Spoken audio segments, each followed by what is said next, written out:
Good morning, everyone. It is Wednesday, June 3rd. In our devotion for today, I want to look at this idea of justice and what justice and peace really mean and how they interact together. In Proverbs chapter 31, verses 8 and 9, it says, "Speak up for those who cannot speak for themselves. Ensure justice for those being crushed. Yes, speak up for the poor and helpless and see that they get justice."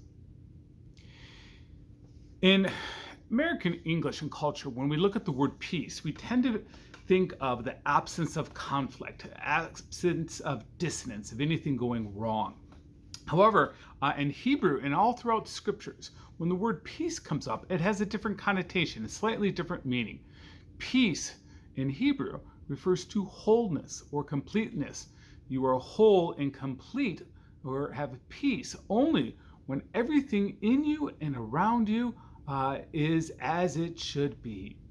This is actually a lot different than our definition, which tends to mean I just don't want to feel conflict. I don't want to hear yelling or screaming or see violence. I don't want to see anything out of place.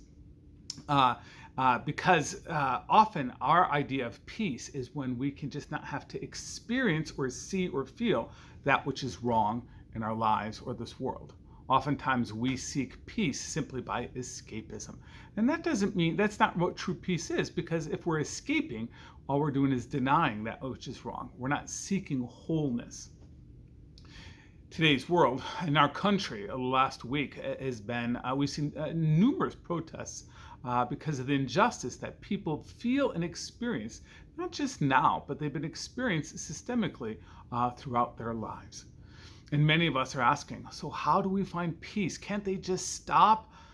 Why do they have to be violent? Well, part of the reason why they have to be they're violent is because they're responding in the deep-seated pain and emotions that they have experienced. I think it's worth noting that the vast majority of all the protests going on are very peaceful. They're not violent. But in our speaking about peace, so often what we want is for those problems just to go away so that we don't have to experience them. That's oftentimes what people say is, why can't we just have peace? The reality is that peace only comes when there's justice. Peace only comes not when my life is okay, but when the world around me also is as it should be, finds wholeness. It's one of the reasons why we talk about how Jesus is the path forward to peace. Jesus is the path forward to peace because Jesus provides a way for reconciliation.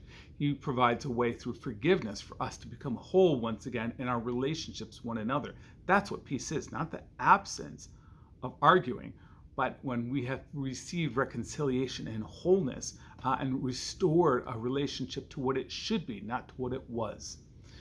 Peace is something that Jesus offers us because Jesus offers the way for us to become whole and complete in our relationships, in the ways that we view our world, but also in our society and the way we live. But peace can't happen without justice because peace is not an individual thing. I can never have peace or experience the power of wholeness if my brother or my sister is being harmed. We tend to isolate and individualize our faith, and our faith is never meant to be just about us. It's about us and how we interact and how the world around us is living. Peace or wholeness only happens for me when my brothers and sisters are also experiencing wholeness or life as it should be. That's why peace can't happen without justice. As long as there is injustice in the world, there's never going to be complete wholeness or peace for me or for others. It's part of the reason why God calls us to take part in this ministry, to speak out for those who are poor, those who are being victimized, those who are being taken advantage of, to be the people that work to take down systems and structures of injustice so that we all can find peace. Amen. Amen.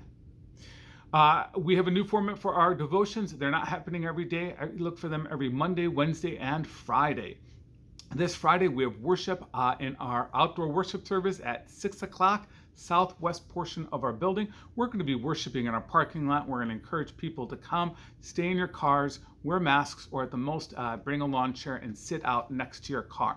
But you got to stay 10 feet away from everybody, and you can't interact, and we need to take people's health seriously. But we're going to try this. Worship outside outdoor worship service this Friday at 6 o'clock. This Sunday, we are going to be continuing our live worship via Facebook. We meet every Sunday at 9 a.m. In the meantime, take care of yourself. Look in on those who are most vulnerable. This evening, we do have our prayer meeting at 7 o'clock, so feel free to join us and send me your prayer requests, pastor@alpinelutheran.com. Take care. Have a great day.